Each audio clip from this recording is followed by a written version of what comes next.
بسم اللہ الرحمن الرحیم۔ معزز خواتین و حضرات، السلام علیکم۔ میں ہوں آپ کا میزبان میاں طاہر، اور ہم پیش کرتے ہیں آپ کے لیے پروگرام فتاوی آن لائن، اور یہ پیشکش ہے مرکز الحرمین الاسلامی ستیانہ روڈ فیصل آباد پاکستان کی، اور ہمیں خصوصی تعاون حاصل ہے گلیکسی کیبل نیٹ ورک کا، کہ جن کی محبت اور تعاون کے باعث ہر روز عصر تا مغرب براہ راست یہ پروگرام آپ کی خدمت میں پیش کیا جاتا ہے۔ رمضان المبارک کے بعد بھی یہ سلسلہ چلتا رہے گا۔ ہر اتوار عصر تا مغرب اسی طرح آپ کی خدمت میں اسلامی تعلیمات کی رہنمائی کے لیے، قرآن و سنت کی روشنی میں جوابات دینے کے لیے ہم حاضر ہوتے رہیں گے،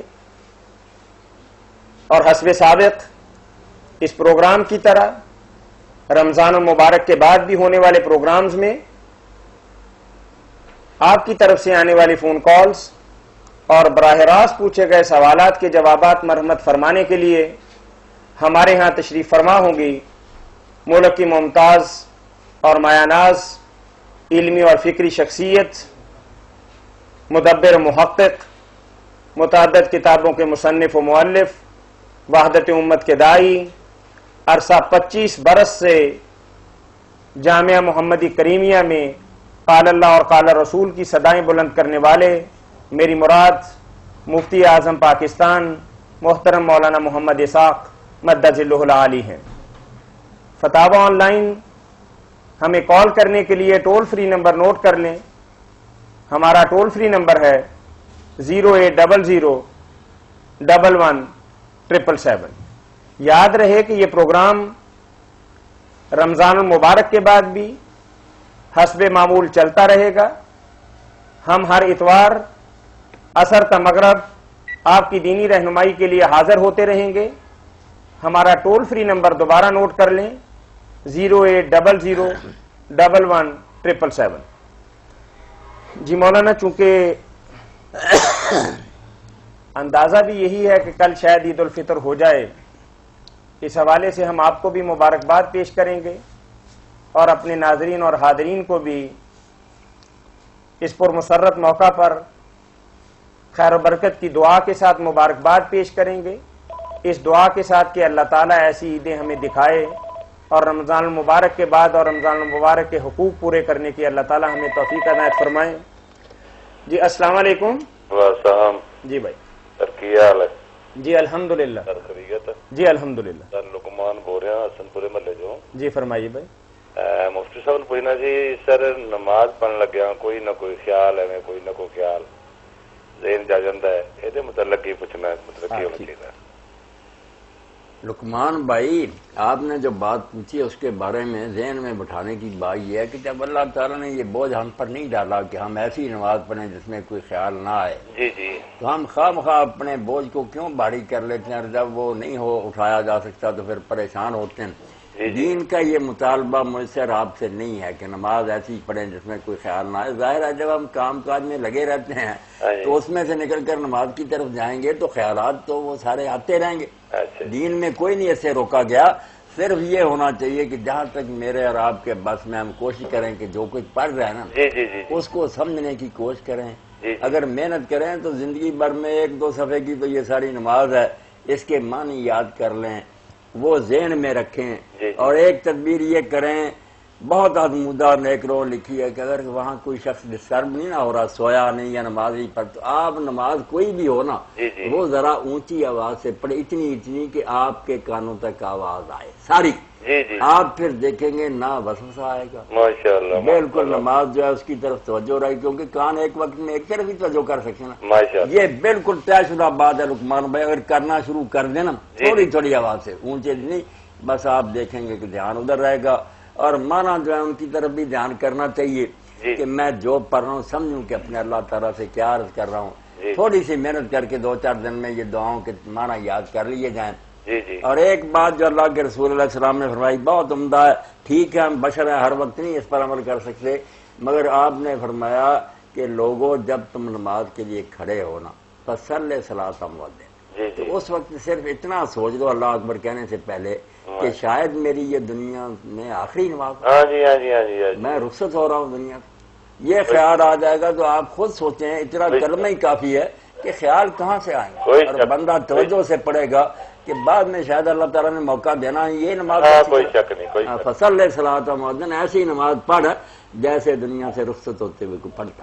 نہیں۔ باقی جب ہم بخاری شریف میں پڑھتے ہیں کہ حضرت عمر رضی اللہ عنہ فرماتے ہیں میں نماز پڑھ رہا ہوتا ہوں جی اور میرا خیال شام کی سرحدوں پر ہوتا جہاں لشکر ہوتے ہیں کہ اس سپاہی کو ادھر ہونا چاہیے، اس کمانڈر کو ادھر ہونا چاہیے، دن رات اللہ کی راہ، تو ان کا یہ خیال بھی آپ دیکھتے ہیں لقمان بھائی کہ دنیاوی نہیں تھا، یہ بھی دینی تھا، جہاد کی فکر کے اسلامی لشکر جیت جائیں، تو کام اچھوں میں لگا رہا نا آدمی، پھر نماز میں بھی آئیں گے تو اچھے خیال ہی آئیں گے۔ جی بالکل اگر اٹھ کر جائیں ہم بدماشی سے، اللہ توفیق دے کہ نماز تو ہم پڑھنے ورنہ بری صحبت ہے، تو پھر برے ہی خیال سے آئیں گے۔ بڑی مہربانی۔ ذرا اونچی آواز سے پڑھنے کا نا میرے بہن بھائی تجربہ کریں، تھوڑا تھوڑا اونچی، الحمدللہ، اپنے کانوں تک آواز آئے، سب وصف سے بھاگ جائیں، انشاءاللہ نماز جاندار ہو جائے گی۔ جی السلام علیکم۔ جی مولانا، عید کی مناسبت کے حوالے سے ہم عید کا تو ایک مسنون طریقہ پوچھیں گے، اور ایک یہ تکبیرات جو زائدہ کی جاتی ہیں اس کی حکمت کے بارے میں ہمیں آپ ضرور آگاہ فرمائیں گے۔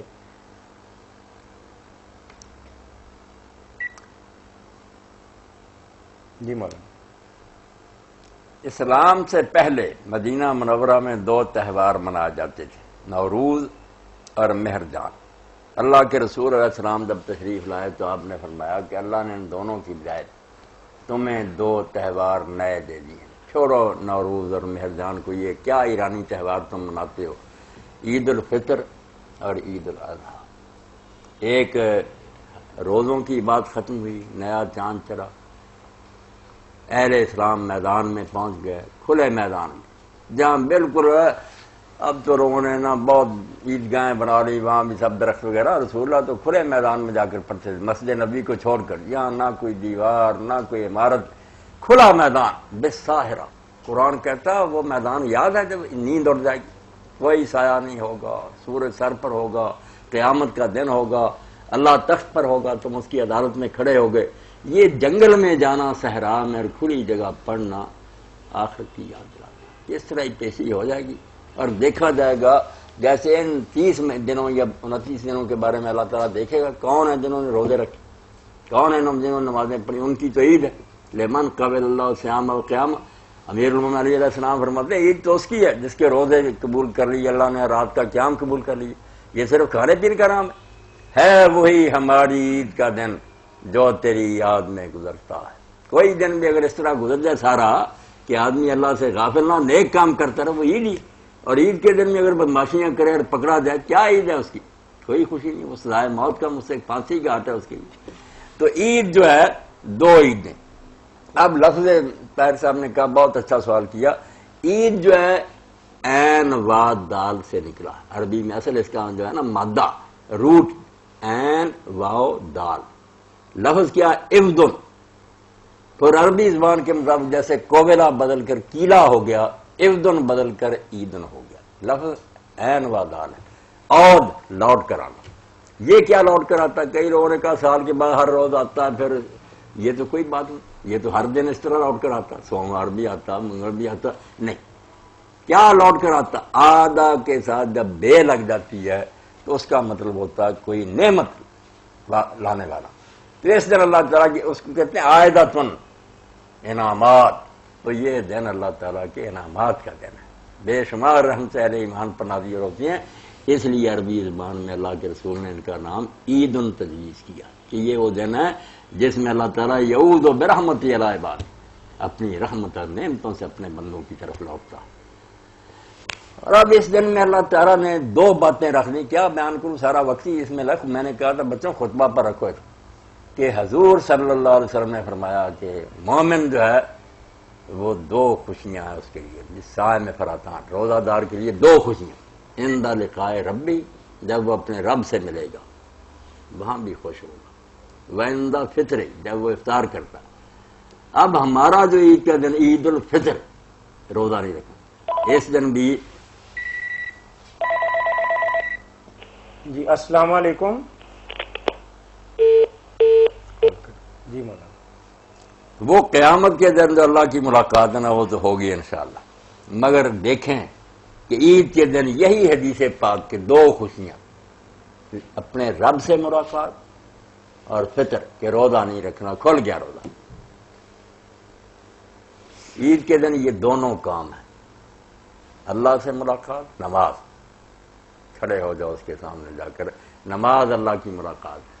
ویسے ہی حضور نے فرمایا کہ انما یناجی ربہ، جب بندہ نماز پڑھے تو سوچے کہ وہ اپنے رب سے راز نیاز کی باتیں کر رہا ہے، یہ رب سے ملاقات ہوتی ہے.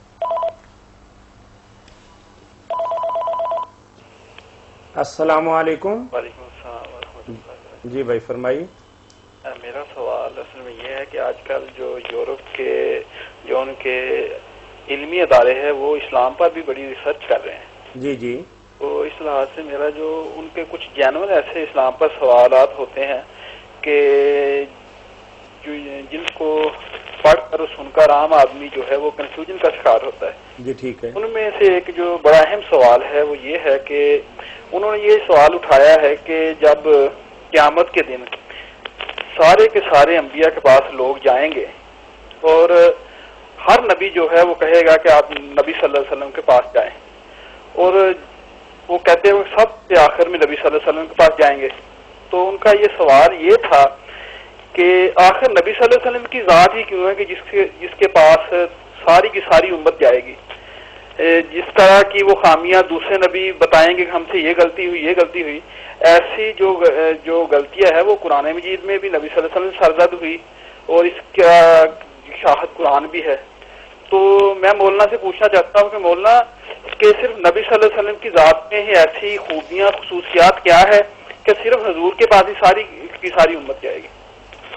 حضور کی خصوصیات جو ہے نا جو آپ نے فرمایا وہ تحقیقاتی ادارے ہیں. تحقیقاتی اداروں کو ہم جانتے ہیں میرے بھائی، وہ آج سے نہیں، جب سے یہ مشرری ہندوستان میں آئے اس وقت سے کتابیں لکھ رہے ہیں. بائبل سوسائٹی بنائی، انہوں نے کتابیں قرآن پر حضور پر لکھی، وہ سب میری پڑھی ہوئی. میں چرچوں میں جاتا رہا، میں ان لوگوں میں سے نہیں جو نفرت کرتے ہیں سیکھنا نہیں، سب پڑھا. سارا دھوکہ ہے، فریب ہے. آپ جتنے سوال نا وہ اکٹھے کر لیں ماشاءاللہ. آپ ان کا اگر دیکھتے ہیں لٹریچر تو کسی دن پھر مجھ سے ملاقات کریں، بے شک مسجد آ جائیں، گھر بیٹھ کر جائزہ لے لیں گے. ایک رائی برابر بھی اس میں کوئی چیز نہیں، کوئی وزن نہیں، صرف پریشان کرنے کی باتیں. اب بات یہ ہے کہ اللہ کے رسول علیہ السلام کے بارے میں واقعی قرآن بتاتا ہے کہ آپ سے بھی کچھ چیزیں ایسی ہوئی ہیں جس پر اللہ تعالیٰ نے ٹوکا کہ آپ نے ایسا کیوں کیا. اس میں تو کوئی شک نہیں. اور دوسرے انبیاء علیہ السلام کو بھی ٹوکا. اب وہ کہیں گے میں نے درخت کا پھل کھا لیا، میں نے نوح علیہ السلام کہیں گے دعا کرتی اللہ نے اس پر ڈانٹا، ابراہیم علیہ السلام کہیں گے. تو اللہ کے رسول کو بھی یہی کہنا چاہیے. مگر مسئلہ یہ ہے کہ قرآن میں اور حدیث پاک میں آپ غور فرمائیں، یہ ان مشرریوں تک بھی پہنچائیں کہ کسی پیغمبر کو اس کی اطلاع نہیں دی گئی کہ تمہاری یہ غلطی اللہ نے معاف کر دی. یہ اللہ نے کر دی اپنی جگہ، اعلان نہیں ان کے سامنے کیا، نہ بتایا. وہ کانپ رہے ہیں اب بھی، وہ جلال کا دینا ہے، روب کا. اللہ کے رسول علیہ السلام کو دنیا میں اطلاع دے دی گئی کہ آپ کی اگلی پچھلی لغزیں اگر کوئی ہیں معاف کر دی. اس لیے آپ جرت کریں گے کہ جیسے کوئی شخص کہتا جان کی امان پاؤں درج کو بادشاہ سے کہتا، اس کو کہہ دیا جاتا آپ کو جان کی امان، وہ تو جرت کر. دوسرے سارے بڑے بڑے وزیر عمرا ہوتے کانپتے رہتے. اب دوسرے انبیاء کے بارے میں قرآن یہ نقطہ میں بتا رہا ہوں، ورنہ ہو سکتا ہے یہ مولوی حضرات پریشان ہی ہوئے. ان کے بارے میں ذکر نہیں، اللہ نے بخش دیا ہے، ان کو اطلاع دینے کا کہیں ذکر نہیں. تو ان کو میں نے اطلاع دے دی کہ تمہاری یہ لغزش جو ہے یہ معاف کر دی. رسول اللہ کو اللہ تعالیٰ نے اطلاع دی باقاعدہ کہ آپ کی لغزشیں معاف کر دی. اسی لیے آپ کے اس صفات کے موقع پر آتا کہ آپ وہ ہیں جن کی لغزشیں اللہ تعالیٰ نے پہلی پچھلی معاف کی. یہی تو ریفرنس دیں گے لوگ، اور حضور بھی کہیں گے ہاں انا لہا میرا یہ منصب ہے. باقی اس سے دوسرے انبیاء کی تنقید اور توہین جو نکالتا ہے کہ وہ کسی کام کے نہیں، نادان ہے، کافر ہے. وہ سارے اللہ کے جلیل القدر انبیاء ہیں، ہمارے سروں کے تاج ہیں، ہمارے استاد تھے، جیسے پہلی جماعت سے لے کر ایم اے تک جو سارے اساتذہ قابل احترام. وقت ایسا تھا کہ اس وقت اتنی باتیں سکھانی، ورنہ ان میں کوئی کمی نہیں تھی. وہ ہر لحاظ سے کامل مکمل پیغمبر تھے. جو توہین کرے گا وہ مسلمان ہی رہے. کسی پیغمبر کے بارے میں کوئی سوچ بھی نہیں سکتا. جی مولانا آخر میں میرا یہ سوال ہے کہ آج خطبۃ الوداع جمعۃ الوداع تھا، اور ہو سکتا ہے کل کا بھی ہمیں ایک اللہ پاک روزہ نصیب کر دے، کل کی عید ہو جائے. تو یہ جو عراق اور افغانستان میں جو ظلم و ستم ہو رہے ہیں اس لحاظ سے بھی ہم اللہ سے دعا کریں کہ اللہ پاک یہ جو مصائب امت پر آئے ہوئے ہیں اللہ پاک ان سے چھٹکارا دلائے اور امت مرحومہ کو وہ پرانی جو ہے وہ اسپرٹ اور طاقت دے کہ یہ ساری دنیا کو حکمرانی کر سکے. اور مولانا میں آپ سے آخر میں یہ کہوں گا کہ پرسوں میں نے نیٹ کے اندر وہ ریسرچ پڑھی ہے جو کابل یونیورسٹی کے طلباء نے تیار کی، اور انہوں نے اس ریسرچ کا نام رکھا ہے کہ عراق کی بیوائیں، یعنی 10,000 سے زیادہ امریکہ کی اس وار میں عراق میں 10,000 بیوائیں ہوئی ہے، اور انہوں نے انٹرویو بھی شائع کیے ہیں. اور کاش وہ لوگ آپ پڑھ سکتے ہیں، 48 گھنٹے کے لیے انہوں نے وہ انٹرنیٹ پر رکھی تھی، وہاں پر انہوں نے ان بیواؤں کے انٹرویو شائع کیے، اور وہ بیوائیں چیخ چیخ کر کہہ رہی تھی کہ اب ترقی کے اور جو روزگار کے جتنے وہ مواقع ہیں وہ سارے کے سارے ختم ہو چکے ہیں، ظلم و ستم کی انتہا ہو چکی ہے. اور آخر میں انہوں نے ایسی بات کہی کہ جو میں بھی نہیں کہہ سکتا، لیکن میں آپ سے اور ناظرین سے شیئر کرنا چاہتا ہوں. 90% سے زیادہ بیواؤں نے یہ کہا کہ ہم جسم فروشی کے ذریعے اپنے بچوں کی ضروریات کو پورا کر رہے ہیں. یہ کارن بھی میں نے پڑھا، رونے کی بات ہے. یہ آپ دیکھیے کہ اب امت پر جو ہے یہ مصائب آنے تھے کہ آج ہم بڑے دھڑلے سے اور بڑی ڈٹائی کے ساتھ اس ملک کی سپورٹ کر رہے ہیں، اور عراق کے وسائل بھی ہم سے کہیں زیادہ تھے، لیکن آج اس کا یہ حال ہوا ہے.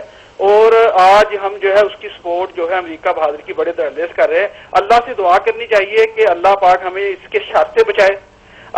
بات بہت لمبی ہو گئی اور ٹائم آپ کے پاس اتنا نہیں تھا. میں روزانہ فجر کے وقت بھی پڑھتا ہوں، اس میں بھی یہی بہت شکریہ آپ کے خطبہ جمعہ میں بھی کی، ہر وقت کرتا ہوں کہ ہم اور کچھ نہیں کر سکتے تو مصیبت ازگان کے لیے دعائیں تو کرے. جی چلے مولانا، وقت نہیں ملے گا بھائی. السلام علیکم. عید کا بیان کہاں ہوگا؟ چلیں سوال ہی پھر پیش کر لیتے ہیں آپ کی خدمت میں. تکبیرات والی بات تو لمبی ہو جائے گی. میں اپنے بہنوں اور بھائیوں سے التماس کرتا چلوں کہ جنہوں نے ابھی ہمیں جوائن کیا ہے، مفتی اعظم پاکستان ہمارے شیخ مولانا محمد اسحاق مدظ العلی الفتح گراؤنڈ میں، سلیمی چوک کے اندر جو الفتح گراؤنڈ ہے، وہاں عید الفطر کی نماز بھی پڑھائیں گے اور خطبہ بھی ارشاد فرمائیں گے، اور 8:45 بجے نماز کا ٹائم رکھا ہے انشاءاللہ. جی السلام علیکم. وعلیکم السلام. جی اچھا، آپ کو میری آواز آ رہی ہے؟ جی آ رہی ہے بہن، آ رہی ہے. اچھا، آپ کا نام کیا ہے؟ بہن ہے، میرا نام طاہر ہے. جی یہ آپ کے کیا لگتے ہیں جو آپ کے ساتھ بیٹھے ہیں؟ میرے سب کچھ ہیں. ہاں اچھا، میں آپ کو ابھی بات کرتے ہوئے دیکھ رہی ہوں. اچھا چلے، بہت شکریہ آپ کا، بہت شکریہ. اللہ خوش رکھے. بہت ہیلو جی جی میری دادا نا، ہاں جی کیا کہوں، ایک میں رکتے ہیں. اچھا رک جاتے ہیں جی، رک جاتے ہیں جی. کیا پوچھیں گے آپ کی دادی؟ میری دادو نا بیمار ہے، ہاں وضو کرتے ان کے پاؤں نہیں چلتے. آج سب کے لیے دعا کریں گے، پروگرام کے آخر میں ان کے لیے دعا کریں گے کہ اللہ تعالیٰ ان کو اور جتنے بیمار ہیں اللہ تعالیٰ شفا. چلیں بہت شکریہ آپ کا. بالکل ٹھیک. کال کرنے کا بہت شکریہ. کریں مولانا، ایک تو عید کا بھی اعلان ہو گیا کہ 8:45 بجے انشاءاللہ الفتح گراؤنڈ میں. الفتح گراؤنڈ میں.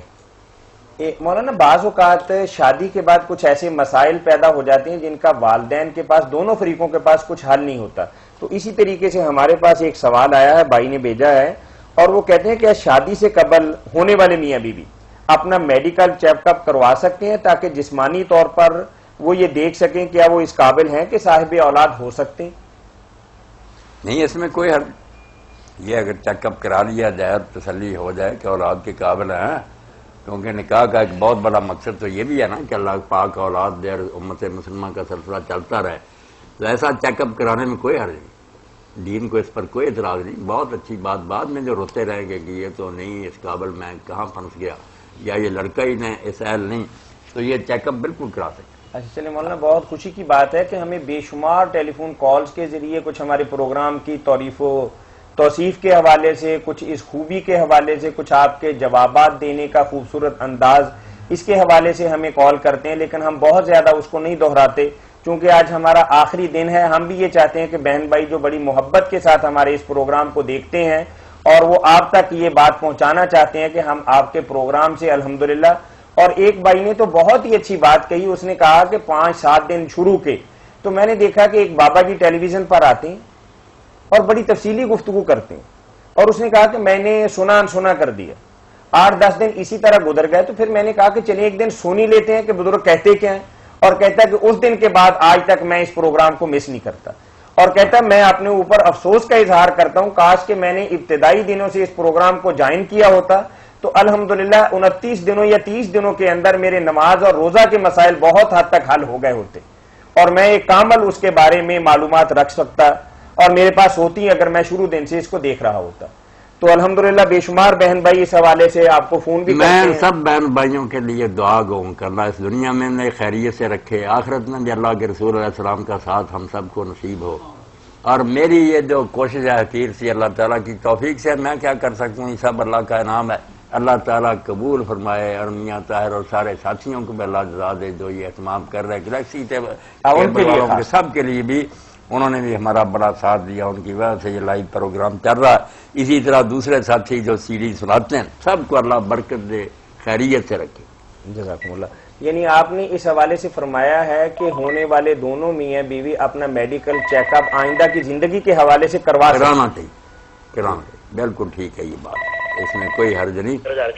جی السلام علیکم۔ جی وعلیکم السلام۔ ارے بھائی میں یاسین بول رہا ہوں عبداللہ پور سے۔ جی فرمائیے بھائی۔ یہ پوچھنا تھا کہ فطرانہ کتنا مقرر کیا آپ نے؟ یہ تو بتائیں گے، لیکن اس کاکے کو کون چپ کرائے گا؟ بیٹا چپ کرو۔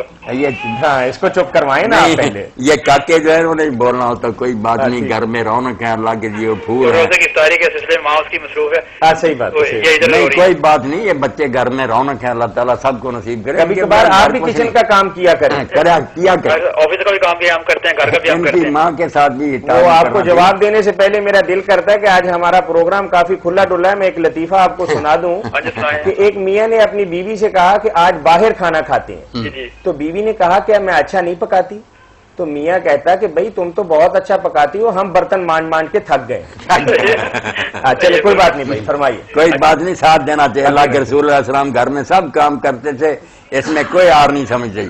یہ خام خواہ کا جھوٹا وقار ہے کہ لوگ کہتے ہیں میں کام کروں، کام کیوں نہیں کرنا؟ وہ ہماری فطر کے بارے میں مولانا صاحب سے یہ پوچھنا کہ فطرانہ کتنا مقرر ہوا ہے؟ جی بتا رہے ہیں۔ ایک اور بات پوچھنی ہے۔ پوچھیں دونوں پوچھیں۔ ہمارے ایک بیٹا ہوا اللہ نے دیا ہے، ماشاء اللہ، تو اللہ کو اچھا تجویز اسلام۔ اللہ تعالیٰ مبارک کرے زندگی۔ ہاں جی، ایک پہلے بیٹی تھی۔ اچھا پہلا بیٹا ہوا؟ نہیں پہلے بیٹی تھی، اب بیٹا ہوا ہے۔ بیٹی کا نام کیا رکھا آپ نے؟ رکھنا ابھی آپ مولانا صاحب سے تجویز کریں۔ نہیں بیٹی کا نام کیا رکھا تھا؟ محراب یاسین۔ محراب؟ جی جی۔ یہ تو نام تو کوئی نہیں نا میرے بھائی، محراب۔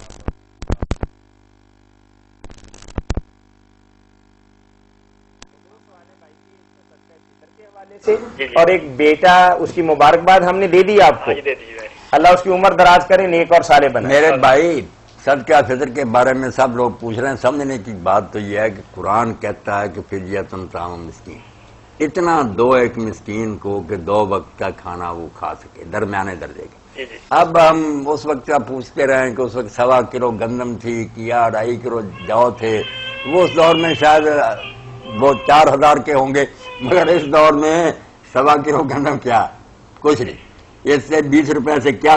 ایک آدمی خود فیصلہ کرے کہ اگر میں کسی دکان پر درمیانے درجے کا کھانا صبح شام کھاؤں تو کتنے پیسے لگیں گے۔ اصل طے حکم یہ، باقی اگر کوئی شرعی مسئلہ پوچھے تو ہم بتا دیں گے کہ 1.25 کلو گندم کے پیسے دے دو، غریب لوگ ٹھیک ہے نجات پا لیں۔ بچے کا نام ہی مولانا آپ نے؟ ہاں بچے کا نام جو ہے نا، بچے کا نام تو تجویز کرنے کے لیے میرے بھائی بات اصل میں یہ کہ کچھ نام آپ سوچیں، پھر کوئی 5-10 نام بتائیں، کچھ میں سوچوں گا، پھر اس میں سے انتخاب کریں گے نا، اس کے بعد بھی آپ فون کر سکتے ہیں دوبارہ کال کر انشاءاللہ نا، پھر وہ سوچ کر نا نام عمدہ رکھنا چاہیے، نام کا بڑا اثر ہوتا ہے زندگی پر، اللہ تعالیٰ مبارک کرے۔ مولانا جیسا کہ آپ فرماتے ہیں کہ صدقہ فطر اتنا ہونا چاہیے جس قدر انسان اپنے گھر پہ 2 وقت کا کھانا کھاتا ہے، تو آپ کی بات سے متاثر ہو کر میرے ایک مینیجر نے اس نے حساب لگایا کہ میری طرف 83 روپے فی کس بنتے ہیں، اور اس نے کہا کہ میں نے پچھلے مہینے کا ڈیپلی حساب لگایا کہ ہم گھر پہ کتنے اخراجات کرتے ہیں یوٹیلیٹیز کے بلوں کے علاوہ، اور اس نے کہا کہ میرے خیال میں 80 سے 85 روپے میرے ذمہ بنتے ہیں، اور اس میں درمیان میں ٹک لگا کے 83 روپے کے حساب سے 5 بندوں کا فطرانہ اس نے ایک جگہ پہ دی۔ اللہ قبول ہو رہا ہے، بالکل ٹھیک کیا۔ میں نے اس دن بھی عرض کیا تھا نا کہ میں نے اسی لیے سوچ کر کہ یار یہ بھی تھوڑے ہیں، 100 روپے جتنے افراد نے ہر فرد کی طرف 100 روپے کے حساب سے دے دیے، اور اب بھی ہم اللہ سے معافی مانگتے ہیں کہ اللہ ہم کیا کیا کچھ کھاتے ہیں، 100 روپے میں بھی ایک دن وہ غریب کیا کھائے گا۔ وہ حضرت عمر بن دینار کی بات مولا علی قاری رحمۃ اللہ علیہ فرماتے ہیں کہ روزہ رکھتے تھے، شام کو روزہ افطار کرنے کے لیے کچھ بھی پلے نہیں تھا، دیندار نیک ولی سوکھے ٹکڑے پانی میں بھگو کر نمک اس پر چھڑک کر کھاتے تھے، اور پھر بھی روتے تھے کہ اللہ میں یہ کھا رہا ہوں، شاید اس رزق میں بھی کئی غریبوں کا حصہ ہو جنہیں یہ بھی میسر نہیں، میں انہیں نہیں دے سکا، کیا جواب دوں؟ ہاں، جو ہمیں ملا زائد اس میں ہے تو حق ان کا جن کو نہیں اللہ نے دیا ہمارا امتحان کرنے کے لیے، ہم خود عیش اڑاتے ہیں، ان کی خبر نہیں لیتے۔ جی السلام علیکم۔ وعلیکم السلام۔ جی بھائی میری نا دادی اماں کہتی ہیں کہ اگر وہ بوڑھی ہے نا، کہتی ہیں کہ میں پاؤں وضو کرنا ہو تو انہوں نے وہ پاؤں پہ نا کپڑا پھیر لیتے، گیلا وضو ہو جاتا ہے ان کا؟ ہو جاتا بوڑھی اماں کا ہو جاتا ہے، نماز پڑھ لیں۔ یہی بڑی بات ہے کہ اس حال میں بھی وہ نماز پڑھنے اللہ توفیق دے رہا، گیلا کپڑا پاؤں پر پھیرنے اللہ اللہ خیر کر، زیادہ تنگ نہ ہو، درستی ہے، پھیر لیا کرے۔ ٹھیک ہے، جزاکم اللہ خیر۔ بوڑھی اماں کو اللہ تندرستی دے، خیر سے رکھے۔ ہیلو جی السلام علیکم۔ وعلیکم السلام۔ جی میں ایک سوال پوچھنا چاہتی ہوں، جی فرمائیے۔ ایک انسان کا کتنا فطرانہ ہوتا ہے؟ دے دیں 50 روپے۔ جی 50 روپے مولانا نے فرمایا۔ ٹھیک اور ہے ایک سوال، جی فرمائیے۔ سائمہ نام کیسا ہے؟ سائمہ؟ جی مولانا بتاتے ہیں۔ روزے رکھے ہیں آپ نے؟ جی سائمہ روزے دار کو کہتے ہیں نا، جو بچی روزہ رکھے وہ سائمہ، جو بچہ رکھے وہ سائم۔ یہ اس لیے روزے رکھے ہیں تو آپ تو پکی سائمہ ہے بھائی، مانا اس کا روزہ دار ہی ہے، اچھا نام ہے، برا نہیں، اچھا نا، سائمہ اچھا۔ خدا حافظ۔ ٹھیک ہے۔ مولانا ہمیں بہنوں کے بہت زیادہ ٹیلی فون آتے ہیں، اور اس حوالے سے آپ کے پروگرام کو اور آپ کے جوابات کو بہت زیادہ اس حوالے سے اپریشیٹ کرتی ہیں کہ کہتی ہیں کہ اگر ہم اپنے میاں سے کہتے ہیں کہ کسی عالم دین سے ہمیں جواب لا کے دیں تو اس بیچارے کے پاس ایک تو دسترس نہیں ہے علماء کرام تک، اور دوسرا یہ ہے کہ کاروبار زندگی کے اندر کچھ ایسے الجھے ہوئے ہیں کہ علماء تک جانے کا وقت بھی نہیں۔ اور پھر دوسری بات یہ کہ بہنیں کہتی ہیں کہ بڑی بے تکلفی کے ساتھ اور بڑی بے ساختگی کے ساتھ اپنے مسائل آپ سے ڈسکس کر لیتی ہیں، اور ہم اس حوالے سے خاص طور پر آپ کے شکر گزار ہیں کہ ہمارے لیے کوئی ایسا پلیٹ فارم نہیں تھا کہ جہاں سے ہم رہنمائی حاصل کر سکتے۔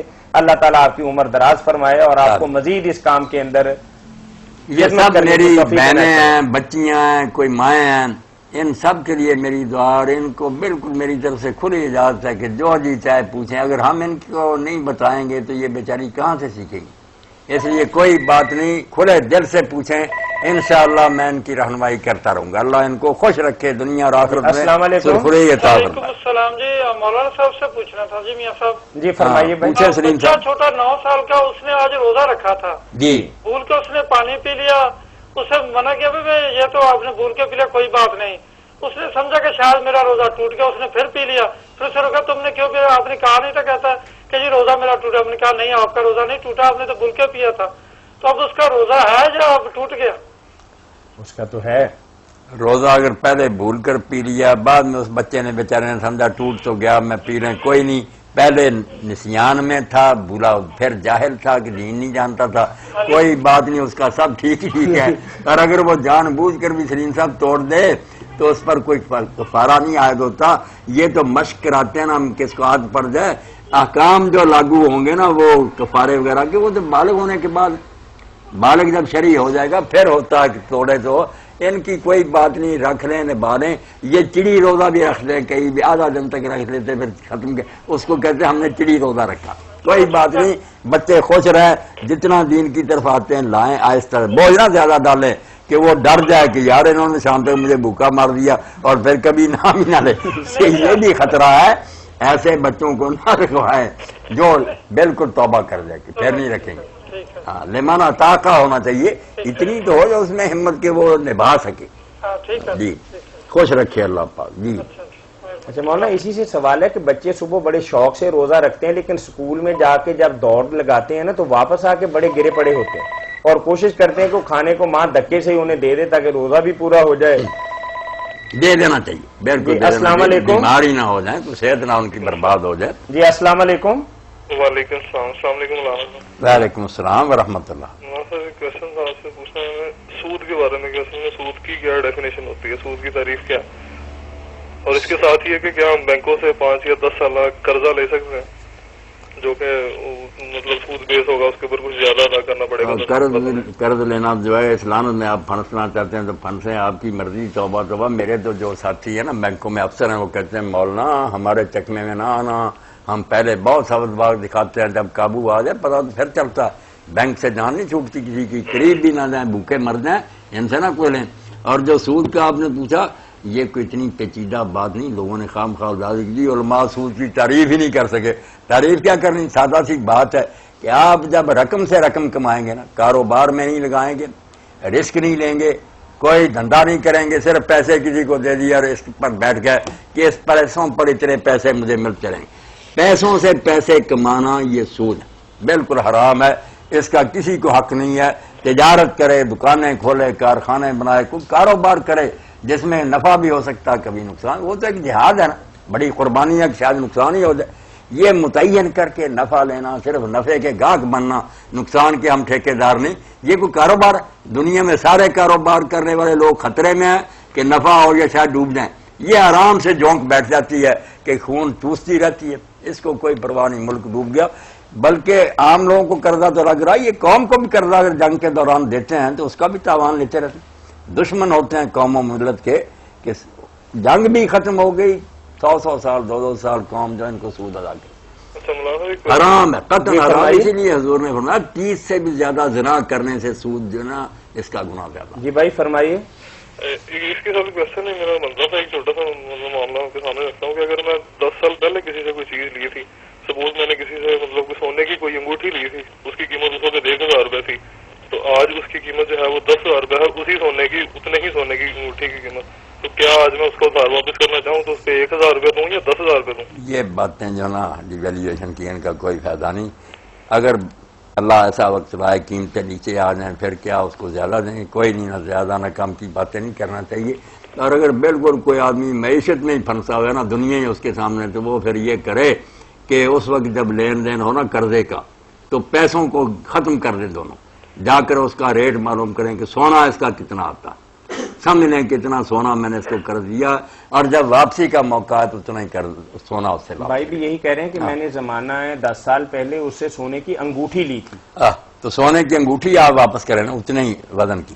تو مولانا صاحب اسی طرح اگر بینک سے ہم آج قرضہ لیں تو اسے سونے میں میئر کر لیں اور 10 سال بعد اس کو سونے کی قیمت بینک کو واپس کر دیں تو کیا یہ سود میں آئے گا؟ نہیں, یہ نہیں سود آئے گا. جب بڑا زیادہ لیں گے نا کہ اب قیمت بڑھ گئی اس لیے اس وقت یہ سونا تولا تھا اب 1.25 تولا, تو پھر سود کہیں گے تولے کا تولا ہی لیا تو کیا ہوا.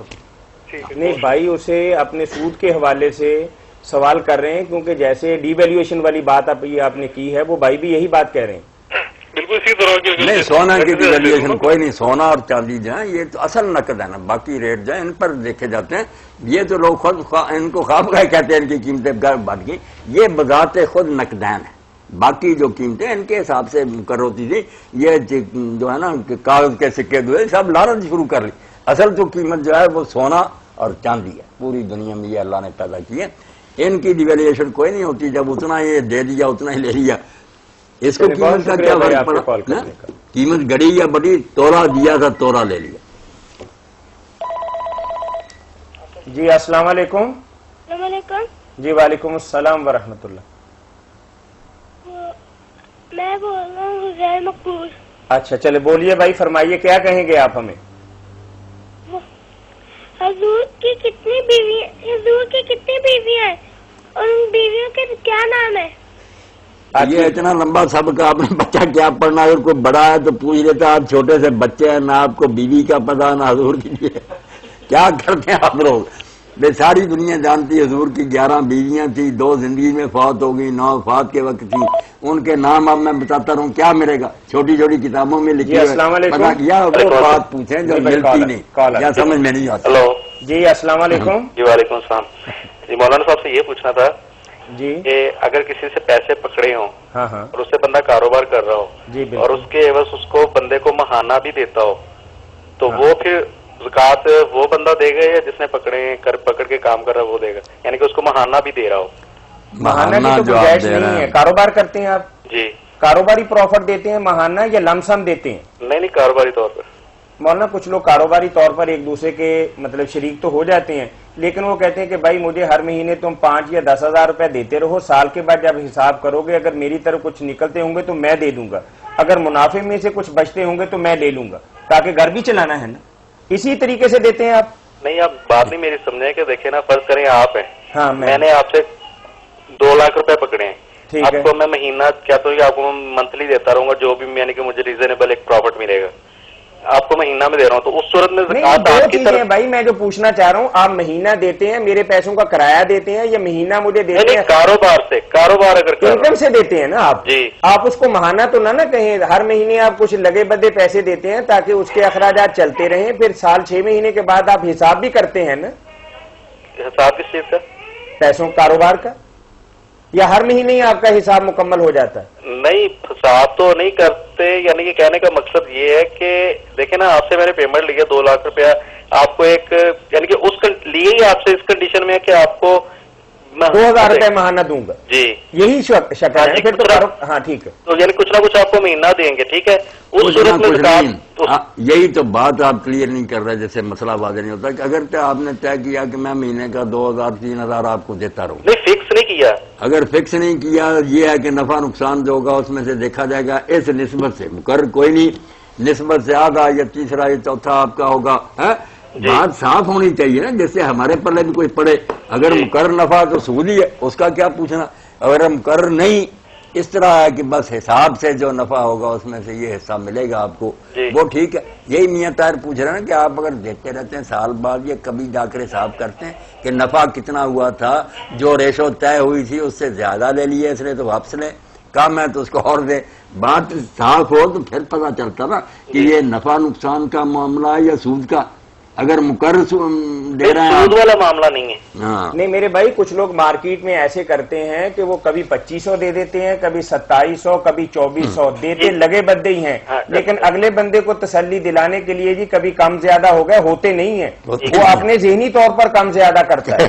ٹھیک ہے, اس کے پاس چونکہ حساب اور کیلکولیشن ہے کوئی نہیں, وہ کسی مہینے 2500 دے دیے, اگلے مہینے 25.5 دے دیے, تاکہ لینے والا یہ سمجھے کہ میں جائز اور حلال لے رہا ہوں. صحیح. لیکن اس صورت میں وہی پوچھنا چاہ رہا ہوں کہ اس صورت میں زکوٰۃ وہ جن کی زکوٰۃ آپ نے دینی ہے, زکوٰۃ آپ سمجھ لیں بھائی, وہ نفع نقصان کو آپ جانیں, یہ جو نا زکوٰۃ, یہ جو پیسے برت رہا نا اس کے اپنے یا کسی اسی نے دینی ہے, جی اسی نے دینی ہے. آپ نے پیسے لیے نا, آپ نے زکوٰۃ ادا کرنی ہے, اس نے کیوں دینی ہے, وہ برت نہیں رہا, برت تو آپ اس رقم کو رہا. نہیں, اس میں یہ چیز دیکھنا, زکوٰۃ تو اس صورت میں لگتی ہے نا جس کی ملکیت ہو. ملکیت کی طرف بھی دیکھیں نا, ملکیت نہیں, ملکیت اس کی نہیں, برت تو آپ رہے, ملکیت اس کی آپ کیسے. نہیں, زکوٰۃ ملکیت سے نہیں لگتی.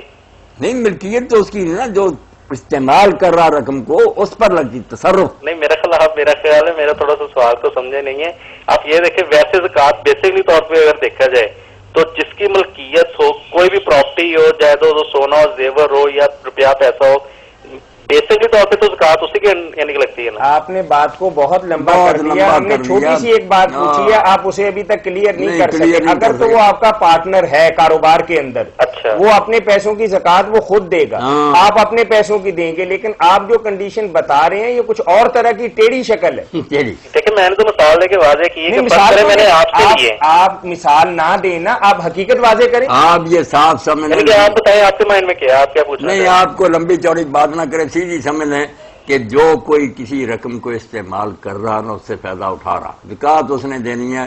قرض پر لی ہوئے یا اس کی اپنی ملکیت وغیرہ کا اس میں کوئی دخل نہیں, استعمال کا ہے کہ استعمال کون کر رہا. جب وہ آدمی استعمال نہیں کر دے یا آپ کو رقم دے دی, وہ کیوں زکوٰۃ دے. ملکیت پہ ڈپینڈ نہیں کرے گا, ملکیت کا کوئی اس میں دخل نہیں, استعمال کا دخل ہے. پیسے جو ہے نا یہ استعمال جو کر رہا اس نے دینی. جی ختم کریں نا, اس کی لمبی ہوگی بہت بات. جی السلام علیکم. وعلیکم السلام. جی بھائی, یہ اگر وضو کرتے ہوئے انسان کو یہ محسوس ہو کہ پانی کا قطرہ حلق میں چلا گیا وضو کے دوران, ٹھیک ہے, اور کلی میں مبالغہ بھی نہیں کیا, ٹھیک ہے, کسی چلا گیا, تو روزے کے بارے میں کیا حکم ہے؟ ٹھیک. جی مولانا. روزے کی حالت میں کلی کرتے ہوئے منہ میں زیادہ آگے پانی نہیں لے جانا چاہیے، نہ ناک میں زیادہ چلانا چاہیے، مگر اگر کلی کی سرسری سی بھی تو خیر پانی کا کوئی گھونٹ چلا گیا بے اختیاری میں، آپ نہیں اس نے یا چلا گیا اندر، ہو جاتا ہے ایسے تو کوئی بات نہیں، روزہ ٹھیک ہے، آپ بے فکر ہے، روزے کو کوئی نقصان نہیں پہنچا. السلام علیکم. جی وعلیکم السلام. مولانا کہ عید الفطر کے حوالے سے ایک سوال ہمیں آیا ہے، کیا وہاں عورتوں کے لیے بھی اہتمام ہوگا؟ تو بتاتے چلیں کہ مولانا 8:45 بجے جماعت وہاں کھڑی ہوگی اور عورتوں کے لیے باپردہ بہترین انتظام ہوگا. بہت اعلیٰ انتظام. جی السلام علیکم. جی الحمدللہ. جی اچھا سر، عرض یہ کرنی تھی کہ میں زکات نکالتا ہوں. ہاں ہاں. وہ زکات جو ہے میں اپنے پاس مسز کے پاس رکھ دیتا ہوں. جی جی وہ زکات میری بھابھی ہے، وہ بیوہ ہے، ٹھیک ہے. میرے بھائی فوت ہو گئے. وہ ہر منتھ میں تھوڑے تھوڑے کر کے ان کو دیتا ہوں. ایک دو دفعہ میں نے اس کو ساری دے دی ہاں ہاں اور اس نے وہ ساری خرچ لی اور بعد میں مقروض ہو گئی. ٹھیک ہے. ٹھیک ہے. تو میں نے یہ 2 سال سے یہ کر رہا ہوں کہ وہ گھر میں سنبھال کے رکھ لیتا ہوں مسز کے پاس. وہ ہر منتھ اس کو اس میں سے تھوڑے تھوڑے پیسے دے دیتا ہوں. یہ کام ٹھیک ہے کہ نہیں؟ آپ کا یہ کام بالکل ٹھیک ہے، شریعت کے مطابق ہے، حکمت اور دانائی پر مبنی ہے. آپ نے جیسے فرمایا دے دیتے ہیں تو سارے خراب کر دیتی ہیں، بعد میں پھر مجبور ہوتے ہیں قرض لینے پر. تو آپ بہت اچھا کر رہے ہیں کہ اپنی نگرانی میں رکھتے ہیں، ضرورت کے مطابق ان کو دیتے بھی رہتے ہیں. یہ بالکل ٹھیک کر رہے ہیں، آپ اپنے پاس ہی رکھا کریں، سارا سال دیتے رہیں. بہت اچھا انتظام ہے. بڑی مہربانی، اللہ تعالیٰ کرم فرمائے اللہ پاک. جی ایک تحریری سوال اگر عرض کروں. بھائی ایک ہمارے دوست ہیں ساؤتھ کوریا میں رہتے ہیں، ارشد نام ہے ان کا. تو وہ کہتے ہیں کہ میں ساؤتھ کوریا میں بسلسلہ ملازمت سکونت پذیر ہوں. قربانی اس لیے نہیں کرتا کہ ایسے فقراء نہیں ملتے جنہیں گوشت تقسیم کیا جائے. تو کیا اس صورت میں اپنی قربانی کے پیسے اپنے وطن میں اپنے اعزہ کو بھجوا کر قربانی کا اہتمام کر سکتا ہوں؟ بالکل ٹھیک ہے. آپ وہ رقم نہ بھیج دیں وطن اور اپنے عزیزوں سے کہہ دیں کہ ان پیسوں سے میری طرف سے قربانی کر دینا. بالکل درست. یہاں فقراء اور مساکین بھی ہیں، مسلمان بھی ہیں. ٹھیک ہے. آپ کی قربانی بالکل اعلیٰ قسم کی ہوگی، بھیج دیا کریں. جی السلام علیکم. وعلیکم السلام. سر یہ میں نے ایک پوچھنا تھا کہ روزے کے دوران اگر بندہ یعنی کہ سحری کرنے کے بعد جب سوتا ہے ہاں ہاں اس کے دوران اگر احتلام ہو جاتا ہے تو اس سے یعنی کہ غسل کرنے کا کیا طریقہ ہے اور اس میں روزے کا کیا اثر ہے؟ کیا روزہ اس کا بالکل میرے بھائی قائم ہے. الٹی آ جائے یا احتلام ہو جائے اس سے روزہ نہیں ٹوٹتا. اگر جسم میں سے خون بھی نکلوانا پڑے، پچھنے لگوائیں یا بوتل خون کی جیسی، اس کی بھی کوئی بات نہیں. باقی جو ہے غسل کرنے کا طریقہ وہ تو ایک ہی طریقہ، ہر وقت یہی طریقہ کہ جب آپ ایسی حالت میں ہو افطاری کے بعد کرے گا غسل پھر؟ ہاں افطاری پہلے کر لیں. اگر وقت جا رہا ہے ہاتھ دھو کر کھانا کھا لیں. بالکل کھانا کھانے کے بعد نماز سے پہلے نہیں، میں یہ پوچھنا چاہ رہا ہوں کہ روزے کے دوران غسل کر سکتا ہے؟ کر سکتا ہے، بالکل کر سکتا. صحیح. ویسے بھی نہ آ سکتا آدمی کو گرمی اگر محسوس ہو رہا. اب تو سردی کے دن ہے، گرمیوں کے دنوں میں تو بار بار ہم نہاتے ہیں، کپڑے گیلے کر کے اوپر لیتے ہیں. روزے کو ایسے کوئی نقصان نہیں ہو تو غسل کریں آپ روزے میں بھی. جی جی السلام علیکم. وعلیکم السلام. مولانا صاحب امین شاہ بول رہا ہوں فیصلہ آباد. فیصلہ آباد آ گئے ہیں آپ؟ ساری لاہور سے. ابھی تک آپ دیکھ لیں، ڈاؤٹڈ کر رہے ہیں ہمیں. اور کتابیں مل گئی ہیں آپ کو؟ جی کتابیں مل گئی ہیں؟ ہاں جی وہ مل گئی. میں نے وہ بڑا افسوس ہے نہیں ملی تھی تو آپ نے گلے کا ٹیلی فون کیا. ملی ہے تو شکریہ کا فون نہیں کیا آپ میں نے شکریہ کا فون میسج کی شکل میں کیا کل. میسج نہیں آیا آج تک. اچھا رش کر کے شاید نہیں آیا. اچھا چلو بہرحال مل جائے گا. اچھا ٹھیک ہے. فرمایا میں یہ پوچھا چند دن پہلے نا ہمارے عزیز ہیں ادھر فیصلہ آپ لاہور میں خوشی محمد شیخ صاحب، ان کے وہ قریبی عزیز کا انتقال ہو گیا. وہ اپنا وہ تھے، اپنا لڑکا ہی تھا تو وہ ایکسیڈنٹ میں بیچارہ شہید ہو گیا. مغفرت فرمائے اللہ. تو وہ اعتکاف میں بیٹھے ہوئے تھے، بہت قریبی عزیز تھے. وہ اٹھ کے نہیں گئے اعتکاف میں. اعتکاف کو اتنا ضروری ہے کہ اپنے پیاروں کی یہ جو چھوڑ دینا چاہیے تھا.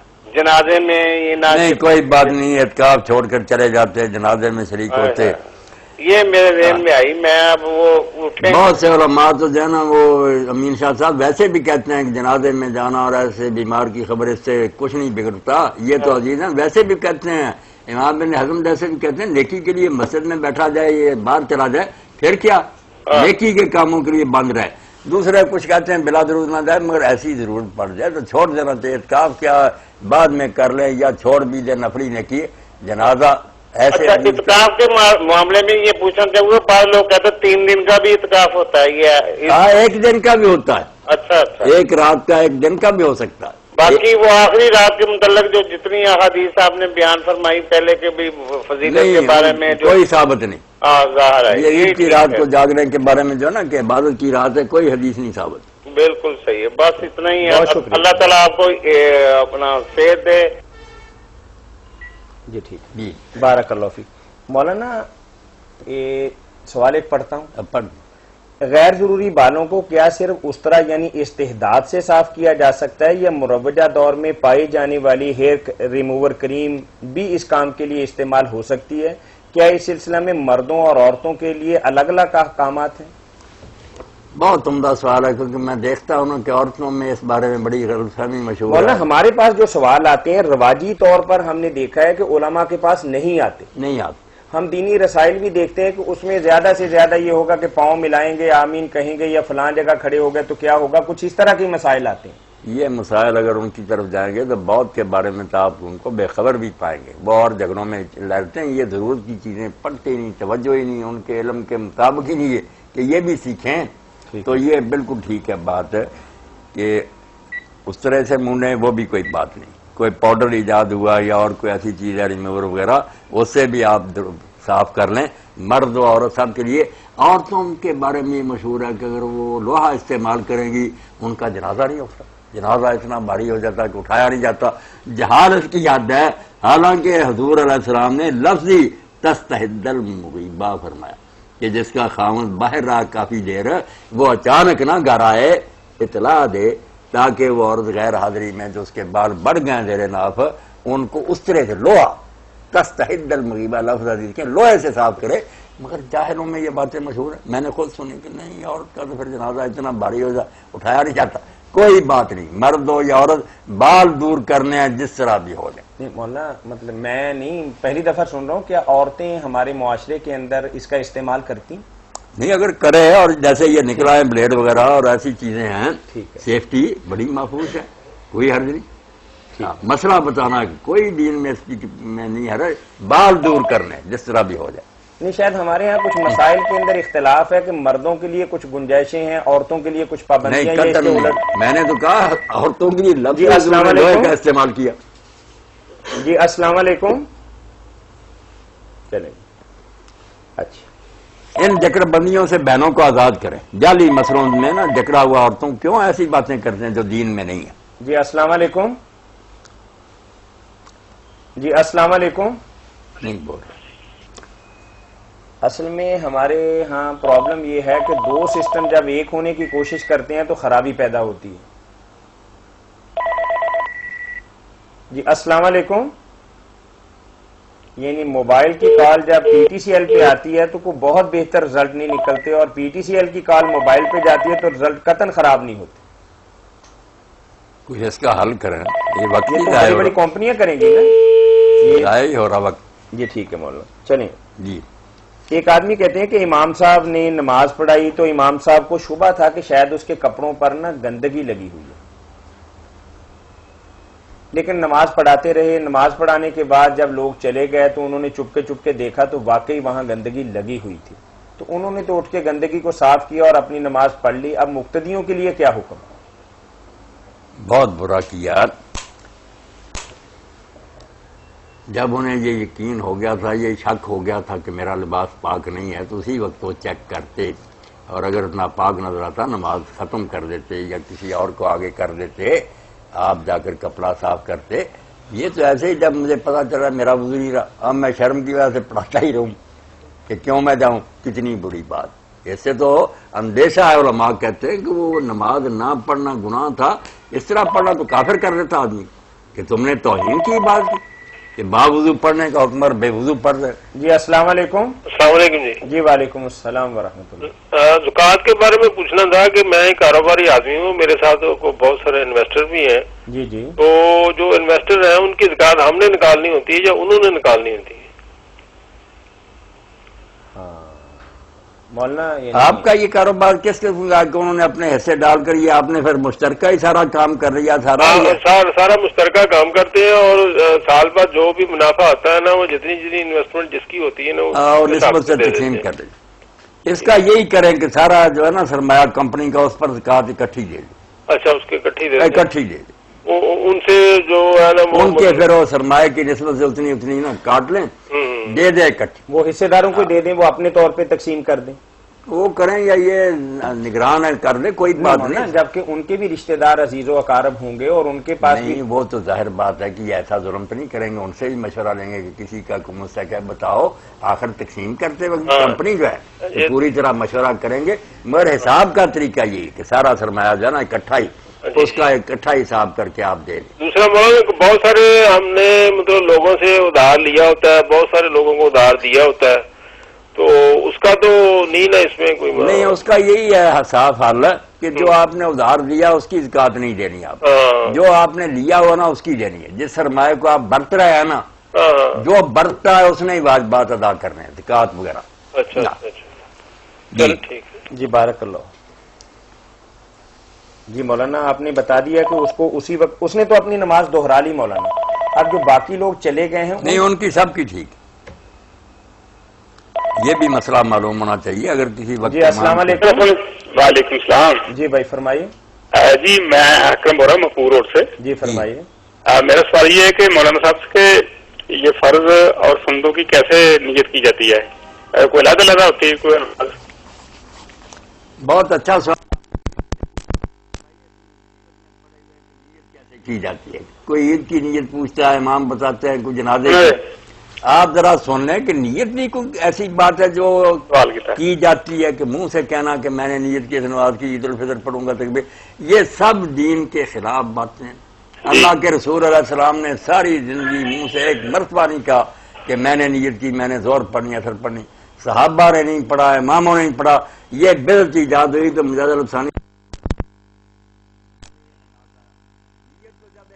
کسی کام کا ارادہ کرتے ہم کہتے ہیں ارادہ اس کو کہتے ہیں نیت. جب ایسے ارادے سے لوگ عیدگاہ چلے گا کہ عید پڑھنی ہے اب کیا نیت انہوں نے کرنی نیت نہ ہوتی گھر سے آتے کیوں.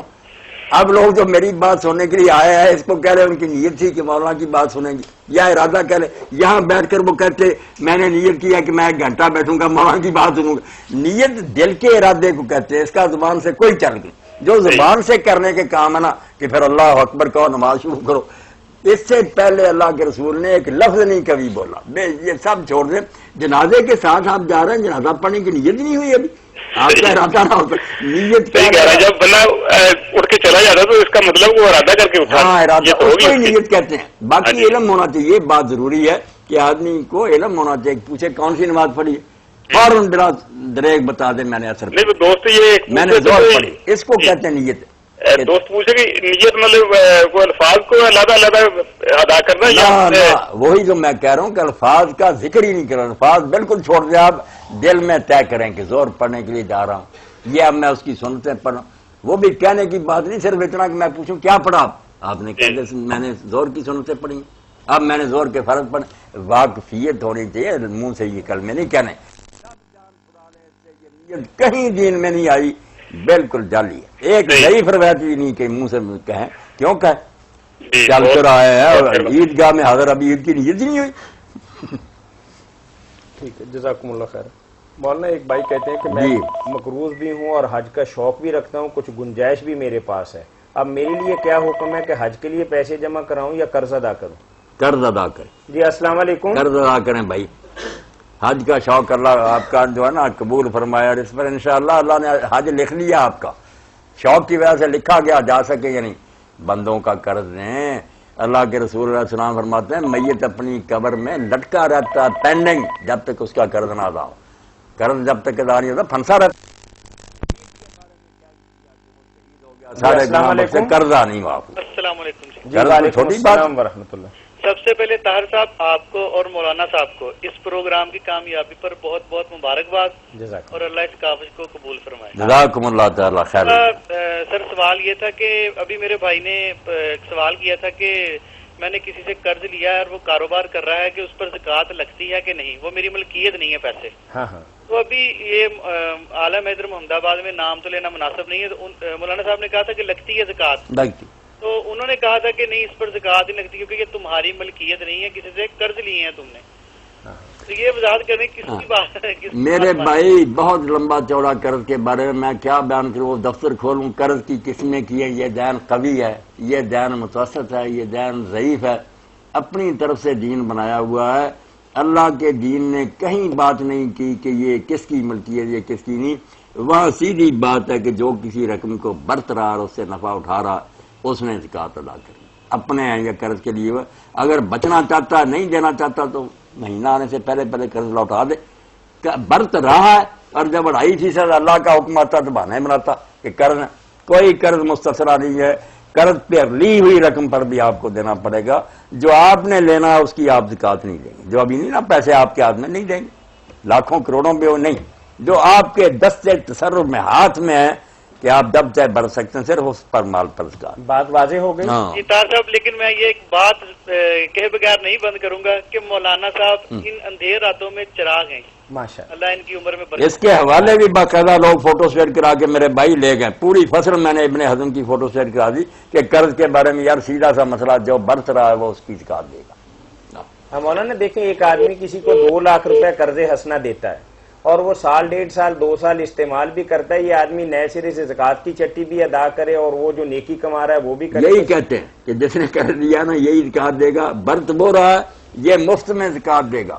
اور کہتے ہیں اتنی رعایت ہم دیتے ہیں کہ جب واپس آئے نا اس وقت پچھلے سارے سالوں کا حساب کر کے یہی میں کہتا ہوں. کوئی نہیں مسئلہ بنایا ہوا کہ جب لوٹیں گے پیسے سارے پچھلے سالوں کا حساب. اچھا مولانا، جیسے آپ نے ایک آدمی کے بارے میں ہمیں مطلب اس نے فون کیا ہے، اس کے بیٹے نے، وہ کہتا ہے کہ میرا والد بہت سرمایہ دار تھا، حج اس پر فرض تھا، صحت مند تھا، لیکن حج کے لیے جانا چاہتا تھا، خانگی اور کاروباری امور کی بنا پر حج پر نہیں گیا اور لقمہ اجل بن گیا، اللہ کو پیارا ہو گیا. اللہ مغفرت. اب وہ کہتے ہیں کہ والد صاحب چونکہ صاحب حیثیت بھی تھے اور مقدرت بھی رکھتے تھے، حج نہیں کی. اب کیا ان پر جو حج تھا وہ ہمیں اس کی ادائیگی کرنی پڑے گی، حج بدل کروانا پڑے گا، یا جو بھی اس میں قرآن و سنت کی روشنی میں جو بھی صورت ہے وہ واضح فرمائے. قرآن و سنت کی روشنی میں آپ مقروض ہیں. وہ حج جو ہے نا قرض ہے آپ کے ذمہ. اپنے باپ کو چھڑائیں اس سے، ورنہ آپ مجرم ہیں. جیسے حضور علیہ السلام نے فرمایا تم نے بندوں کا قرض اگر باپ نے دینا ہوتا دینا تھا نا. لوگوں نے کہا تو فرمایا فدین اللہ حق ان یطلب. اللہ کا قرضہ تو زیادہ لائق ہے کہ تم ادا کر.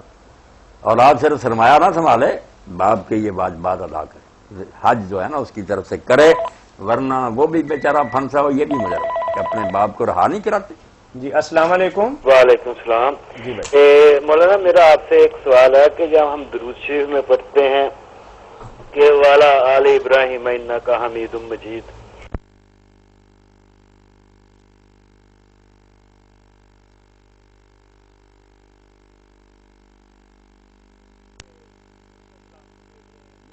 ابراہیم کو یہودی نصارہ نہیں، آل ابراہیم خود رسول اللہ بھی ہیں سب سے بڑھ کر، کیونکہ اسماعیل علیہ السلام بھی تو بڑے بیٹے تھے. ان کی آل کو ابراہیم علیہ السلام کی آل سے باہر نہیں.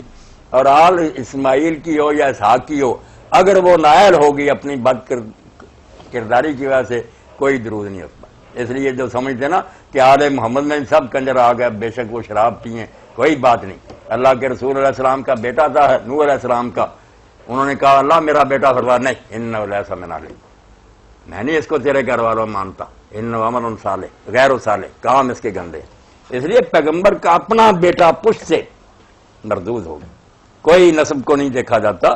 اگر کوئی شخص آل رسول میں سے اور اس کو اپنا سنبھال کے رکھتا ہے، کام بھی وہ کرتا جو آل رسول کے لائق ہے، وہ اس کا حقدار ہے. یہود نصارہ تو آپ دیکھنا قرآن لعنت سے بھرا ہوا ہے ان پر. ان کے پیغمبروں نے لعنت کی، بائبل کا صحیفے بالکل ان کو چھنار اور بدکار عورتیں کہا. کیا ہے یہ یہودی عیسائی؟ کچھ نہیں. یہ اپنے نبیوں کی زبان پر بھی ملعون ہے، قرآن میں ملعون ہے. آل ابراہیم میں سے ہوں یا آل محمد، نیک جن کا ایمان ٹھیک ہے، عمل اچھا ہے، ورنہ کوئی نہیں.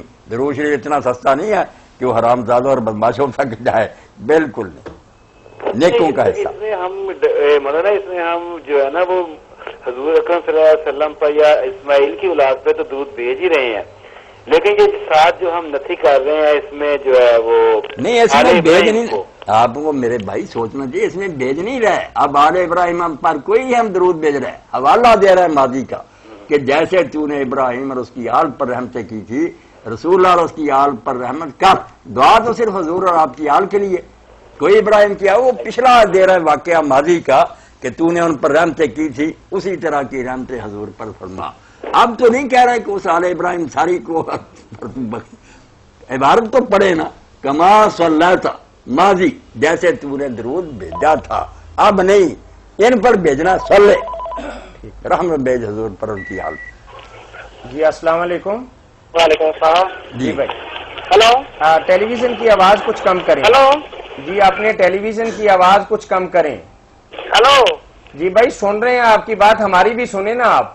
ہاں جی بھائی جی, میں یہ کہہ رہا ہوں کہ ٹیلی ویژن کی آواز کچھ کم کر لیں. ٹیلی ویژن تو میرے پاس ہے نہیں, میں باہر کھڑا ہوں. اچھا چلیں, سڑک پہ ہوں گے پھر شاید اس لیے زیادہ. چلیں فرمائیے. ایک سوال پوچھنا تھا کہ کیا والدین اپنی بیٹی کو فطرانہ کی رقم جو ہے وہ دے سکتے ہیں؟ والدین جو ہے اپنی بیٹی کو رقم دے سکتے ہیں فطرانے کی؟ ہاں, بیٹی اگر الگ ہے اپنے گھر میں غریب ہے مسکین دے نہیں, سکتے. وہ طلاق ہو گئی, وہ اپنے گھر آ گئی, اس کے شوہر نے ایک طلاق دے دی ہے, وہ اپنے والدین کے پاس ہی رہ رہی ہے. والدین کے پاس بھی رہ رہے, اگر وہ بیچاری اپنا کھانا پکاتی ہے تو اس کو دینا ٹھیک ہے. اگر وہ آپ کے ساتھ ہی کھاتی پیتی تو یہ کمینگی کیوں کرنی ہے کہ وہ بہن آپ کے پاس لوٹ آئی تو آپ بیچاری کو آپ بہت سمجھتے ہیں, جیسے اپنے بال بچے کو کھلاتے ہیں اس کو بھی نفقار خرچہ دیں. ہاں اگر کوئی اس کو دے دیا گزارے کے لیے رہ جا, گھر بچوں کو لے کر بیٹھی ہے, پھر بے شک زکوٰۃ اور آپ یہ ساری چیزیں اس کو دے دیں, ورنہ اگر وہ آپ کے یاد میں شامل ہے. ایک طلاق ہوئی ہے تو یعنی ہم اسے اپنے ساتھ کھلائے پلائے تو فطرانے کی رقم نہ دیں؟ ہاں نہیں, جو ہے نا آپ کے ساتھ کھاتا پیتا ہے, اس کو عربی میں کہتے ہیں یار. اس میں تو یہ مسئلہ کہ جو آ گیا نا مہمان عید کی رات سے پہلے اور آپ کے گھر میں اس نے 2-4 دن کھایا, آپ کو اس کا بھی دینا پڑے گا. یار جس کو آپ کھلا رہے ہیں, جو آپ کے گھر میں کھانے میں شریک ہے. مسئلہ یہ سمجھنا چاہیے کہ صدقہ ان کا واجب تولو جن کو تم کھانا پینا دے رہے. اگر ایک سوال اور تھا, وہ پھر آپ نے مسئلہ بیان کیا تھا کہ اگر شوہر چاہے تو عورت اپنے وہ جو آنکھوں کے اوپر آئی بروز ہوتی ہے انہیں بنوا سکتی ہے. اور یہ سارے کام کر لے خاوند کی اجازت لیکن جو بات اس سے ملتا ہے پھر اگر کل کو شوہر اسے بے پردگی کا وہ اسے پردہ پسند نہ ہو تو وہ پردہ بھی چھوڑ دے. نہ, اللہ اکبر, کہاں بے پردگی اور کہاں یہ اپنا حسن ٹھیک کرنا. کوئی اللہ کا لعنت فرمائی ہے, وہ لعنت فرمائی تو فتح الباری میں پڑھ لیں سب علماء کی باتیں. کوئی کہتا ہے یہ لعنت جو ہے بغیر اذن ہے, خاوند کی اجازت نہیں, ان پر ہے تو دوسروں کو دکھاتے. بات یہ نہیں ہے, بات یہ ہے کہ جب حدیث ایک مل گئی ہے, حدیث کو سمجھنے کے لیے فہم سلف درکار ہے. جو یہ نہیں نہ دیکھتے کہ پہلوں نے کیا سمجھا وہ گمراہی کا شکار ہوتے ہیں. میرے بھائی یہ فرقے کیوں بنے کہ سمجھتے حدیث ہوا میں آئی, ہم آپ سمجھنے بیٹھے. شرح لکھی گئی ہیں اور علماء نے بحثیں کی ہے کہ اس حدیث میں یہ مفہوم اس کا کیا ہے. نیک لوگوں کی سمجھ کو اگر ہم الگ کر دیں گے, دین باغیچہ پھال بن جائے گا, جس کا جی چاہے گا مطلب کرے گا. کیا خرابی ہے کہ عورت اپنے آپ کو, آپ اس حدیث کو دیکھیں اس پر 1000 اعتراض آتا. سوچیں آپ کہ حدیث میں کہا کہ یہ عورتیں اپنے نا خلقت کو بدلتی. خلقت کو کیا بدلنا, ہم اگر یہ کراتے ہیں خطرہ تو سکھ استاد تھے میرے, وہ کہتے ہیں تم تو یہ تغیر خلق اللہ کرتے ہو, اللہ نے پیدا کیا گوشت تم کاٹتے ہو. جواب ہی نہیں ہے آپ کے پاس اس کا. عورت کیا کرتی ہے کہ اس نے تھوڑے سے بال کٹوا لیے, خلقت بدل گئی. اور جو بدل رہے ہیں ہم جانی استاد تھے میرے, وہ کہتے ہیں بغلوں کے بال, ناف کے بال, سر کے منڈادے کیوں, سکھوں کی طرح کیوں نہیں, اللہ نہیں پیدا کی. اس لیے یہ حدیث کوئی ٹوک نہیں اس کا بنتا کہ کیا وہ خلقت کو بدلتی ہے, حسن بنا رہی ہے, اپنے خاوند کے لیے ٹھیک ہو رہی ہے. بات وہی ہے جو علماء نے کہی کہ دھوکہ دیتی ہے, غیروں کو دکھاتی, لعنت ہے اس میں. اپنے خاوند کے لیے نہ بنے سب, گھر میں وہ بری بنی رہے, آپ ہی چلے جائیں گے دوسری عورتوں کے پاس, پھر اللہ پناہ دے. اس کو بنائیں. اما عائشہ کے پاس گئی حضرت ابو سعد سے بھی کی. جی السلام علیکم. اس نے بتا میرا خاوند چاہتا بال یہاں سے صاف کر, جس سے بھی تو اپنے خاوند کو خوش رکھ سکتی ہے کر, حسن و جمال اپنا درست کر, بات ٹھیک کیا کرے. دنیا جہان سنتی ہے کہ اسلام کیا یہ بیان کر رہے ہیں. ایسا اسلام بتا کر کے لوگوں کو ڈرا دیا. کوئی خرابی بتایا نا اس نے کیا, اس نے نقش و نگار کیا یا اپنا بال درست کیے خاوند کے لیے, گھر میں پردے میں. آپ نے کہا بے پردگی کی خاوند اجازت, وہ خاوند تو دیوس ہوگا. بے پردگی کو جہاں خاوند کے لیے پردے میں رہتے ہوئے اپنے آپ کو ٹھیک کرنا, کہاں کی بات آپ کدھر لے گئے. ایسی جگرالو پن کی نہ بات کیا کرے, بات سمجھنے کی کوشش کیا کرے. اپنے خاوند کے لیے جو کرے گی نا, اور خاوندی بوڑھا اپنے آپ کو اگر بال ٹھیک خوشبوئیں لگائے, سیٹ ہو کر رہے, سیاہ بال کرے, بالکل جیسے امام موسیٰ کاظم علیہ السلام ٹھیک ٹھاک رہتے تھے بڑھاپے میں. کسی نے کہا آپ آڑے رسول میں سو کر اس عمر میں, فرمایا ہم نہیں چاہتے کہ ہماری بیویاں پاک دامن رہیں. ہمیں دیکھیں گی ایسے حال میں بد شکل کیا ان کے دل پر گزرے گی؟ بندے کو چاہیے کہ اپنے آپ کو اس وضع میں رکھے کہ بیوی بھی کشش محسوس کرے. یہ عبادت ہے، دنیا نہیں، عبادت. پاک دامنی کی زندگی گزرے. آپ لوگوں نے پتہ نہیں دین کو کیا بنا رکھا. چلیں ٹھیک ہے مولانا. یہ سوال ہے ہمارے پاس کہ بعض عورتیں نماز کی ابتدا کرتے وقت اپنے دوپٹے کو بہت سلیقے اور طریقے کے ساتھ اپنے سر کے بال سمیٹ کے نماز پڑھتی ہیں، اور بعض ایسے کھلا سا کچھ آدھے بال نظر آتے ہیں اور کچھ آدھے ماتھے پہ رکھ کے کچھ اس طریقے سے نماز پڑھتی ہیں. تو افضل طریقہ کون سا ہے؟ نہیں افضل نہیں، یہ تو بہت اچھا سوال ہے. افضل غیر افضل تو ہوتا ہے نا کہ دونوں ٹھیک ہوں. یہ تو ایک طریقہ جو ہے نا کہ بال یہاں سے ننگے ہیں یا کوئی عورت تو نماز ہی نہیں نہ ہوگی. یہ افضل نافضل کی بات نہیں. میری بہنیں ٹھیک ہے، بڑی احتیاطی بے احتیاطی میں دیکھتا ہوں کہ آدھا سر یہاں تک ننگا نہیں، ماتھے تک، باہر ایک بھی ننگا نہیں ہونا، صرف منہ کی ٹکیا اور ہاتھ یہاں تک. یہ اجازت ہے نماز میں اس کو ننگا رکھنے کی. یہ اچھا کیا سوال کیا. جو میری بچیاں بہنیں سو رہی خدا کا نام مانے نماز پڑھتی ہیں تو بس ایسا دوپٹہ ہو رہا ہے کہ صرف یہ منہ کی ٹکیا ننگی ہو اور ہاتھ گھٹنوں تک، باقی سارا چھپا ہونا چاہیے. عورت کا سارا بدن جو ہے نا یہ چھپانے کے قابل ہے. مرد کو اجازت ہے کہ وہ ناف سے گھٹنوں تک اگر ڈھانک لے نماز اس کی ہو جاتی. جزاکم اللہ خیر. شاید یہ ہمارا آخری سوال ہو. تو ایک بھائی کہتے ہیں کہ میں حج کے لیے گیا اور میرا ارادہ مدینہ منورہ بھی جانے کا تھا، روضہ رسول کی زیارت بھی تھا اور سلام کرنے کا مصمم ارادہ بھی تھا، لیکن ناگہانی طور پر مجھے کسی ایمرجنسی کی بنا پر واپس اپنے وطن آنا پڑا. تو کیا میرے حج کے اندر کچھ کمی رہ گئی ہے؟ میرا حج مکمل ہے اور مجھے اس سفر کے لیے دوبارہ جانا پڑے گا؟ جی السلام علیکم. السلام علیکم طاہر صاحب. جی وعلیکم السلام. یہ میری دوسری کال ہے. پوچھنا یہ تھا کہ یہ رمضان کے بعد ٹائمنگ کیا ہوگی پروگرام کی؟ اثر تا مغرب اتوار کے دن. صرف اتوار کے دن؟ جی انشاءاللہ. چلیں بہت مس کریں گے جی. یہ پورا رمضان والی بات نہیں ہوگی، صرف اتوار کو ہوا کرے گا انشاءاللہ. انشاءاللہ. یہ جو ہے نا کہ وہ مدینہ تو رسول جانا چاہتا تھا، مومن کی تمنا ہے، اس کے لیے تڑپ تھا، مگر حالات ایسے ہو گئے واپس آنا پڑا. تو حج عمرے کے بارے میں فکر رہنا چاہیے. مدینہ تو رسول کی حاضری حج عمرے کا حصہ نہیں ہے. حج عمرہ اس کے بغیر ہی پورا ہے. باقی کون واپس لوٹتا بنسیدی کو ہوگا نا، وہ بیچارے تو مجبور تھے، دوبارہ جانے کی ضرورت نہیں. حج عمرہ ہو گیا. اللہ تعالیٰ پھر کبھی موقع دے عرب میں جانے کا تو آپ مکہ معظمہ جائیں، مدینہ تو رسول پر جائیں. اور جو مقصد ہے کہ آپ تک درود و سلام پہنچے، وہ ہم دور بیٹھے لوگ بھی جو ہم کے لیے اللہ کے رسول نے بہت اچھی بشارت دے دی. علامہ البانی فرماتے ہیں کہ میں گیا جدہ ایئرپورٹ پر، وہاں میں نے اسٹمپ رکھوانی تھی تو کلرک مجھے کہنے لگا کہ آپ مدینہ شریف جا رہے ہیں، میرا سلام عرض کر دیں.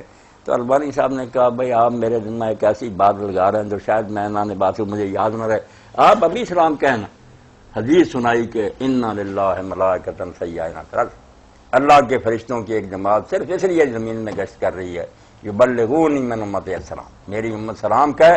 وہ نام لے کر ڈائل کر دیتے ہیں کہ اسحاق ابن منشی نے سلام کہا اور حضور اس کے سلام کا جواب دیتے. اب اس سے بڑی دولت ہے، ہر شخص اس سے فائدہ اٹھا سکتا ہے. باقی اللہ نصیب کرے تو مدینہ منورہ آپ کا ممبر محراب مسجد ہر شخص کا جی چاہتا تڑپتا، ہر مومن کی تمنا. میں نے ایک دن وہ اسی پر اب ختم کر دیتے ہیں، وہ پیامی کا شعر سنایا کہ اسکول میں ہو رہی تھی میٹنگ، لوگ اپنے اپنے بیان کر رہے تھے. وہ شیخ الہند محمود حسن رحمۃ اللہ علیہ کے نواسے تھے، ان کو بھی بلایا، شاعر تھے. تو انہوں نے جب یہ شعر پڑھا نعت رسول میں تو سارا مجمع رویا، ہیڈ ماسٹر سے لے کر ایک آدھ بھی رویا. پیامی موت سے ڈرتا نہیں پر آرزو یہ ہے کہ پہنچے روضہ خیر الورا پر موت سے پہلے. مرنے کا ڈر کوئی نہیں، مگر اللہ ایسا نہ ہو کہ میں مر جاؤں اور روضہ رسول پر حاضری نہ دوں. پیامی موت سے ڈرتا نہیں پر آرزو یہ ہے کہ پہنچے روضہ خیر الورا پر موت سے پہلے. ہر مومن کی تمنا اللہ نصیب کرے.